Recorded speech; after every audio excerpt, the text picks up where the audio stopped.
Assalamualaikum warahmatullahi wabarakatuh. Kembali lagi bersama saya, Panji Karsa Husen, yang akan menjelaskan tentang tugas agenda 1 asinkronus 2, yaitu tentang praanalisis, identifikasi beberapa isu atau masalah seputar kinerja sesuai dengan tupoksi kita. Baik, kita lanjut ke slide berikut. Praanalisis, identifikasi beberapa isu atau masalah seputar efektivitas kinerja sesuai tupoksi. Yang pertama, ruang tunggu pasien yang kurang maksimal. Yang kedua, masih kurangnya sarana dan prasarana untuk tenaga kesehatan melaksanakan pelayanan kesehatan. Yang ketiga, masih kurangnya informasi jadwal pelayanan pengobatan dan imunisasi di puskesmas. Metode APKL yaitu terdiri dari aktual, problematik, kekhalayakan, dan kelayakan.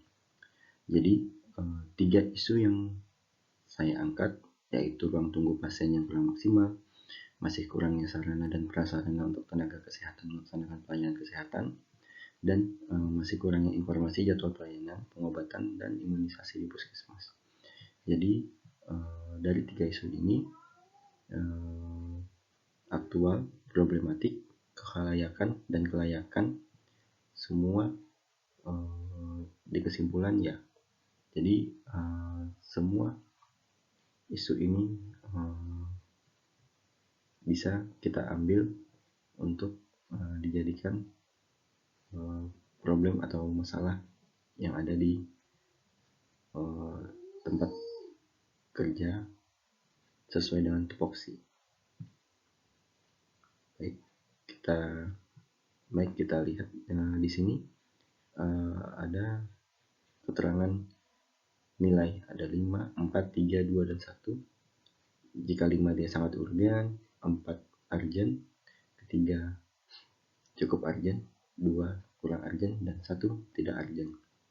Oke, kita lanjut ke slide berikutnya. Baik, kita masuk di kriteria USG, yaitu urgency, seriousness, dan growth. Dilihat dari tabel kita ini, dari 3 isu tadi, kita masukkan nilai-nilai yang ada di slide sebelumnya, dan setelah itu kita totalkan, lalu kita ranking, dan hasilnya bisa kita lihat yang mana yang lebih urgency, serius, dan growth ini. Baik, kita lanjut ke slide berikutnya. Baik, kita masuk di slide tentang diagram fishbone. Isu yang kita angkat ini informasi jadwal pelayanan pengobatan dan imunisasi. Jadi di sini ada kategori-kategori umum yang digunakan. Yang pertama ada orang, material, lingkungan, dan metodenya. Jadi dalam kategori orang, di sini ada banyaknya orang yang berobat tidak mengetahui jadwal pelayanan dan imunisasi. Lalu pada kategori material, di sini ada bisa digunakan banner, papan jadwal, media sosial, IG, WA, FB, Instagram, WhatsApp, dan Facebook. Lingkungan yang dikategorikan lingkungan tuh di sini ada ruang tunggu yang terbatas. Jadi metode yang akan dibuat yaitu dibuat jadwal pelayanan pengobatan dan imunisasi dengan cara di-share via media sosial. Dari sinilah nanti akan tercipta sistem informasi pelayanan terpadu. Oke. Di fishbone yang kedua, saya mengangkat isu yang perlengkapan dan sarana prasarana. Jadi di sini seperti yang tadi, kategori yang digunakan ada metode, material, orang, dan lingkungan. Di kategori orang, permasalahan yang timbul yaitu masih kurangnya petugas kesehatan. Di material, kurangnya unit, alat perlengkapan untuk pemeriksaan maupun kerja. Metode yang dipakai di sini mengidentifikasi alat atau perlengkapan yang masih layak digunakan.